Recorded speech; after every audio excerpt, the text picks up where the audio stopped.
quando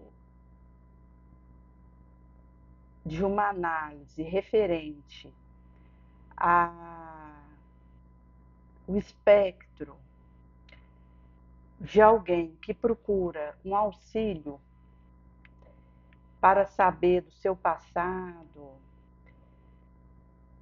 como alguém que veio comentar comigo que havia ido numa numeróloga, pagou uma sessão para saber o que ela havia vivido em termos de experiência em outra vida. Recente houve um caso holofatado na mídia de uma moça que havia entrado num quadro de transtorno grave, envenenou o esposo e tinha uma dívida alta com alguém que ela ia para ler a sorte, para ter orientação de futuro, como leitura do porvir, e estava com uma dívida montante e numa situação que acabou redundando num crime passional. E isso vai ser tratado no capítulo 9 de No Mundo Maior por André Luiz, onde ele vai colocar a situação daquele que pretende traficar com uma força oculta e até da impactação que isso traz em termos de compromisso. Porque se eu não tiver muito claro com quem eu estou gerando um favor e uma situação em aberto de suposto auxílio, pode ser que eu me surpreenda quando aquela conta chegar para mim do que vai ser exigido de mim por causa daquilo. Até porque, quando se fala em troca de favor, isso vai ser entendido de acordo com a condição que eu tiver e compreendido, analisado e requestado para o meu ótimo a partir de como veja aquele tipo de comércio, interação. Isso é grave, visto que nós vivemos uma sociedade onde existe a tramóia, o dito não dito, a mentira, o encobertamento de documento, de informação verdadeira. E é uma realidade onde o interesse econômico costuma suplantar, em termos de sociedade, a verdade de um fato, de uma conjuntura. E fica claro perceber isso no quesito de plantar um tomate na lavoura. É sabedor que o tomate, por ter uma casca fina, absorve o agrotóxico que é lançado ali, que é cancerígeno, disruptor endócrino. E, mesmo assim, é feita plantação massiva desse tomate com esse agrotóxico, proibido lá fora e usado aqui como água na torneira, o que vai impactar aquilo que é colocado na mesa de quem compra, na saúde, na disrupção. E isso acontece em detrimento de um cultivo orgânico que é viável, se tivesse interesse nessa meta, mas que o dinheiro não deixa sobrepor o interesse e o cultivo de um orgânico em larga escala. Isso mostra que é uma realidade ainda, nós, enquanto sociedade, onde o desejo escuso, a intenção subalterna, sombria, costuma prevalecer para a decisão de massa. E que isso pede a maior cautela em quem eu procuro para saber da minha vida e a quem eu revelo informação sobre isso. Até porque nós temos uma condição ainda de alienação afetiva, de dificuldade com a solitude. Isso faz com que eu acabe procurando alguém para desabafar, para querer saber algo da minha curiosidade, para facilitar um caminho para mim, e derramo a minha privacidade diante daquela mesa,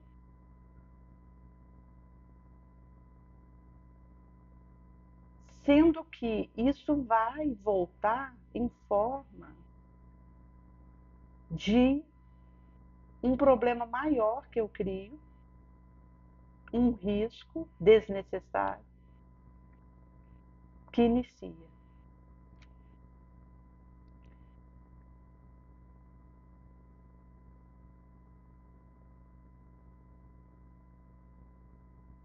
Por isso que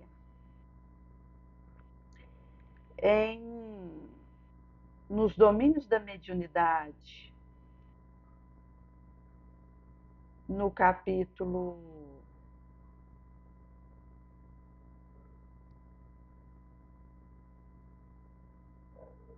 que fala da mediunidade transviada, vai dizer que pulula, enxameia entidade nessa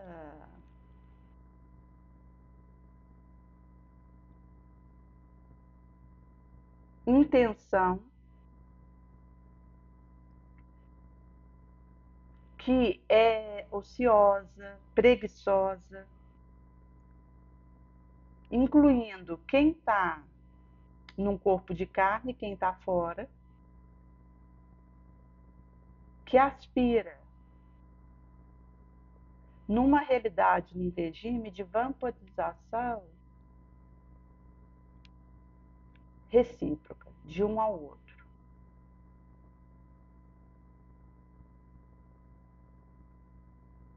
O que enleia um conselho indevido, uma informação descabida, falsa.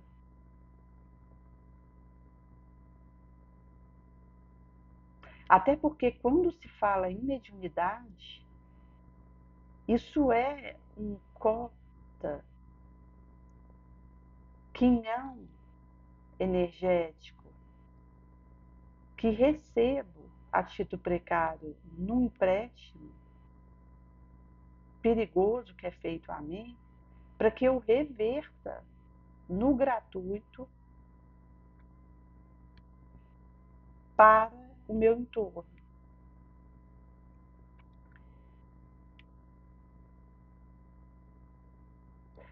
E vai dizer de um desejo do menor esforço que me faz oscilar, acomodar no sono moral, na indolência, onde se precipita, cristaliza, melindre, capricho de criança, infantil.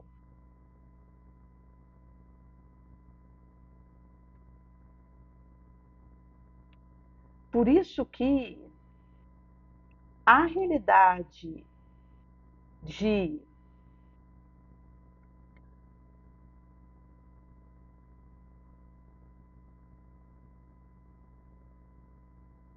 ir em busca de beber desse tipo de fonte, ela vai trazer resíduo para mim com relevo e abalouçar meu alicerce de autocompreensão.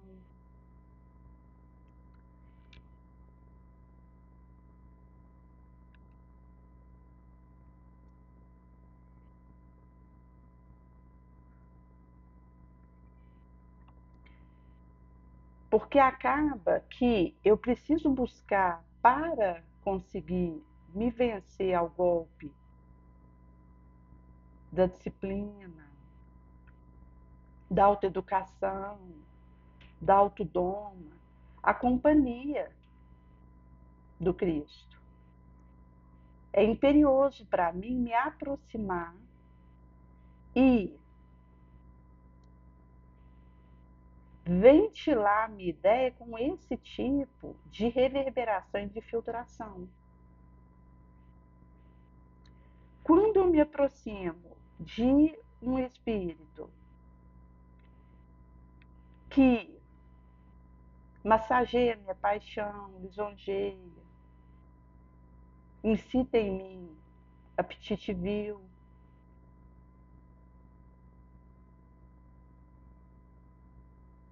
isso vai me deseducar na sublimação do meu instinto, do meu impulso.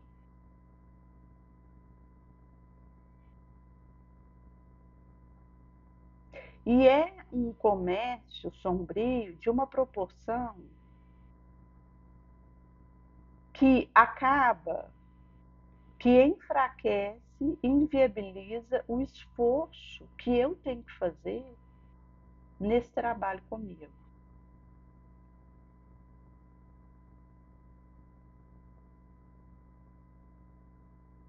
Até porque nem tudo precisará ser dito a mim referente ao que eu vivi, pela minha tendência, pela minha vulnerabilidade, pelo meu pendor, por onde eu sou tentada. Eu consigo associar aonde falhei. Porque a tentação é uma realidade que eu vivo numa área que eu preciso melhorar. Então, o fato de eu ser tentada e observar, até porque supõe-se que eu estou atento e vigilante em oração para vencer esse pendor tentacional, em observar e ter essa cautela de analisar a tentação que eu vivo, eu vou perceber o que é falho em mim, o que eu trago em aberto de situação e aquilo que é uma realidade que eu preciso trabalhar comigo.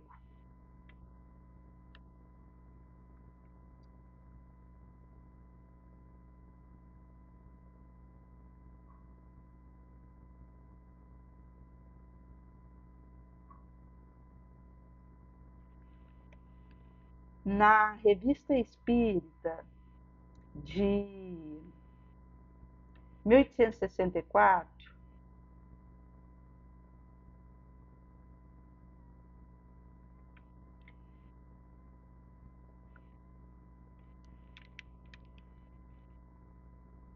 é falado a questão dessa disposição que, pela análise, eu vou conhecendo e me percebendo para essa diretiva. E na de 1862,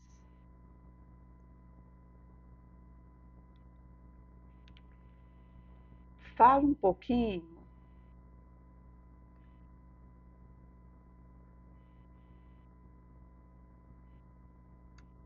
do processo que foi epidemia demoníaca na Saboia, uma região que vai datar o artigo 7 de março de 1862, que mostra realidade que vivia, de incoerência, de tentativa de exorcizar que acontecia na época, uma ingenuidade para abordar a questão da manifestação de interferência espiritual.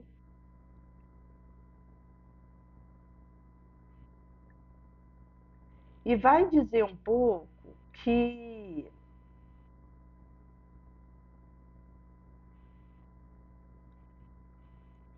quando o Cristo esteve aqui, encarnado na Judéia,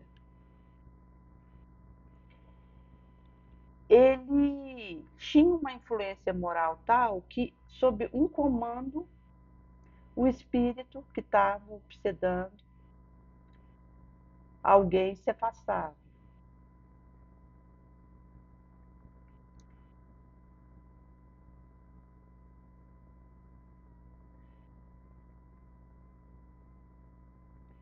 E isso mostra que a ação do Cristo,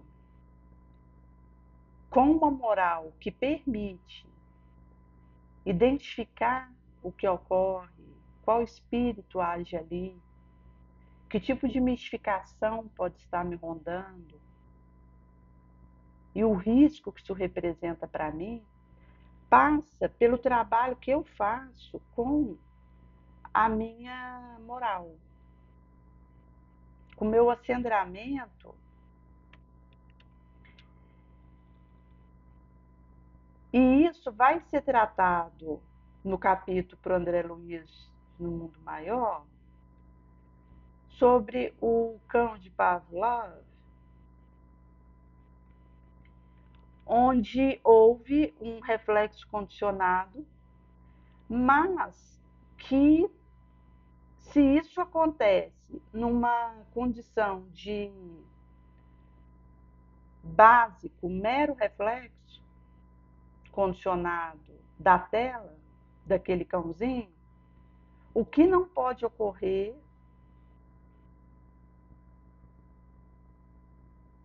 quando há essa sintonia entre duas mentes. E por isso a importância de apurar essa sensibilidade, essa percepção, e isso passa pelo meu esforço de vencer meu pendor.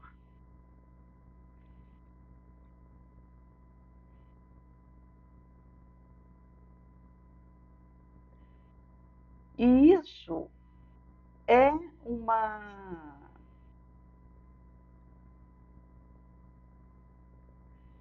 clareira que mostra que o Cristo, ele vivia isolado, insulado no monte da consciência e desbravava no vale humano.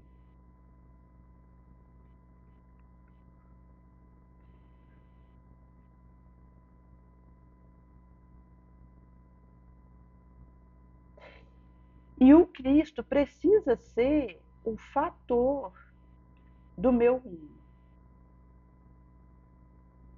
Ao invés de considerar ele alguém distante, por muito superior, e achar que, porque quando o mundo foi criado, enquanto plataforma Terra, o Cristo já era Cristo. E ele tem uma ascendência moral, e é o governador dessa realidade, e precede, carimba a reencarnação de cada qual, que ele convida e abre o caminho para vir para cá, para o fogo, a subida purificadora, ao Alpe. Que por isso eu devo tirar ele da minha mira em termos de seguir o seu testemunho e procurar imitar o seu exemplo. Pelo contrário, é aí que eu tenho que fazer isso mesmo. Porque o Cristo é o centro da nossa cogitação. Ele é a referência que nós temos. Se eu tiro o olhar do Cristo, eu vou ficar sem referência, sem base. E mesmo que eu me perceba frágil, com limite vigoroso, imperfeita e com queda, eu preciso fortalecer a visão no Cristo para seguir o seu exemplo, o seu passo. Porque é assim que eu vou conseguindo uma conexão forte com a vibração crística, que é desobsessiva. Então eu preciso tirar o Cristo de um local inacessível e colocar ele ao meu lado, como alguém que está ao meu lado e ao qual eu preciso reiterar, basilar, referencial. Porque se eu olho para ele como alguém inacessível, vai ficar inacessível o meu caminho de alto melhora.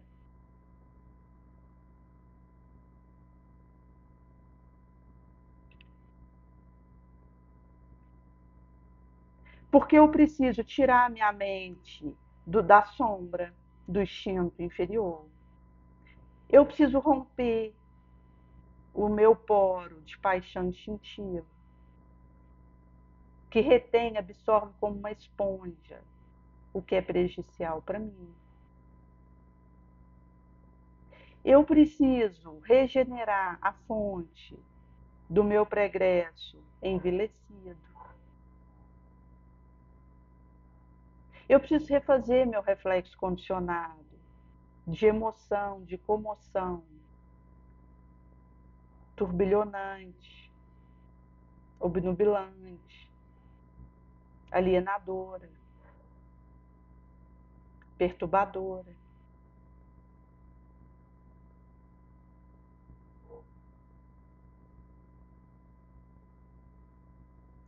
Que outrora eu me rendi inerme, em tombo e tombo. Porque sou capaz, pela minha fraqueza, de ver o céu e tombar no abismo. E fiz isso sucessivamente. Derrapei e caí no mesmo ponto incontável vezes.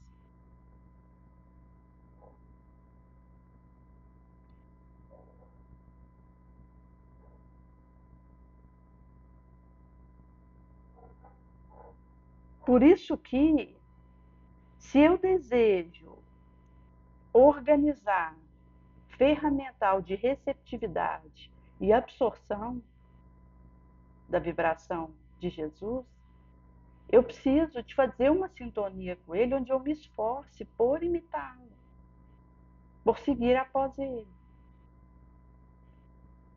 Isso precisa ser algo acessível, que eu possa ter diante de mim, no meu tato moral, na minha visão moral, no meu alcance moral. Para que seja possível eu distribuir esses caninhos dentro de mim e fazer o movimento regenerador.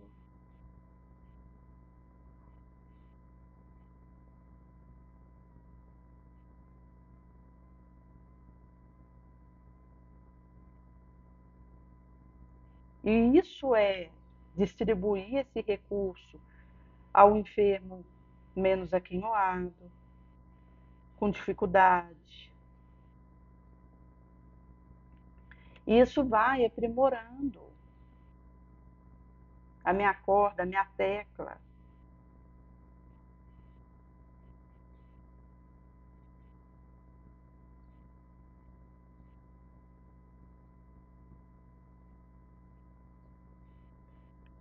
Por isso que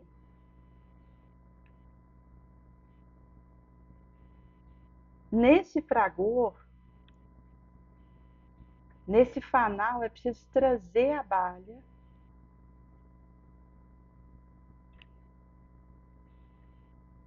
e jorrar essa possibilidade, essa disposição.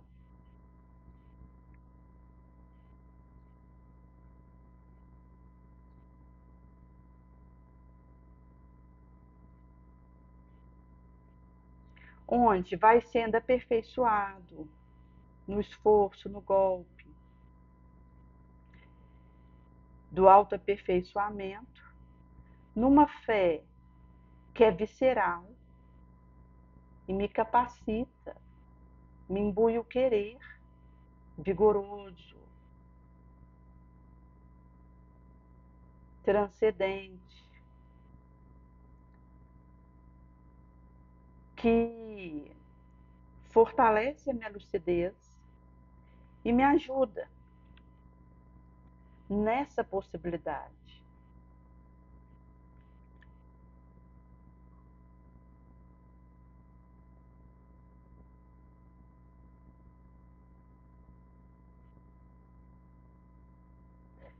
E isso verve essa possibilidade de luz para esse caminho. Porque nós estamos em torno do Cristo há mais de 2000 anos. Não como Tomé, como vai dizer Emmanuel,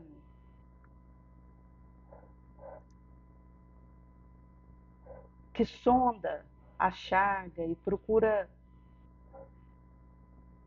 confirmação para sua lógica diante do Cristo ressurreto, mas na posição do discípulo que volta redivivo, que procura e encontra não a figuração material de Jesus, mas o seu espírito imperecível, do qual derrama e plasma e verve ensinamento imorredouro.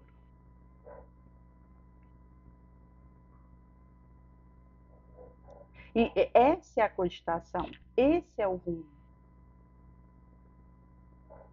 Por isso que eu preciso ter muita cautela com quem eu procuro e que tipo de informação eu quero traficar. Com que tipo de celeiro eu pretendo arregimentar. Que espécie de caderno eu escrevo para o meu desiderato. Porque aquilo que eu procuro acaba que se torna influência. E mesmo que eu não queira, baliza em referencial, que vai interferir no movimento que venha fazer.